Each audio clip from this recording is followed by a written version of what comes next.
عايز أكلمكم النهارده على موضوع كان فيه جدل كتير أوي، وكل ما نتكلم في موضوع الناس تنزل لنا تعليقات من النوع دوت. هو كان إيه لازمتها الاستثمارات، وكان إيه لازمتها المدن الجديدة والطرق الجديدة والحاجات دي. أنا عايز أقول لكم يا جماعة إن اللي اتعمل في مصر ده يعتبر إعجاز وإنجاز رهيب جدا، وشهدت بيه كل دول العالم. احنا بنينا طرق وخدمات لوجستية وانفراستراكشر على طول الطرق، وفي مصر بأكملها اتملت طرق صالحة للاستخدام وصالحة للاستثمار. وده كان أحد الأسباب اللي بيخلي الاستثمارات تتسارع إنها تيجي في مصر دلوقتي وتجري. وزي ما كلمتكم في الحلقة اللي فاتت إن الاستثمارات الأجنبية والعربية دي مش سهل إنها تختار موطن بديل أو دولة تانية إنها تستثمر فيه. رأس المال بيدور على المكان الجيد للاستثمار اللي يحط فيه فلوسه دايما. وإحنا بقينا مناخ خصب.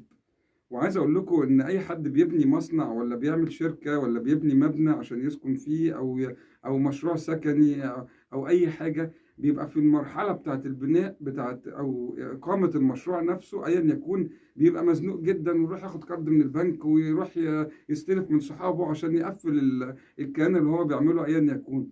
ولو حصلت أي قوة قهرة أو أي مشكلة حصلت وهو بيتمم المشروع بتاعه ده، بيبقى مش عارف يروح فين ولا يجي منين. فكتر خير مصر إن إحنا قادرين نتحرك ونروح ونجد حلول بديلة وحلول بديلة، ولسه لازلنا جاذبين للاستثمارات من جميع أنحاء العالم.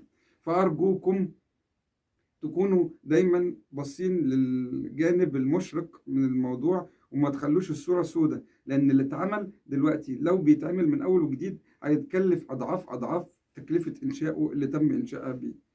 خلينا يا جماعة نشوف الجزء الإيجابي في الموضوع، إن إحنا بقينا دولة جاذبة للاستثمار.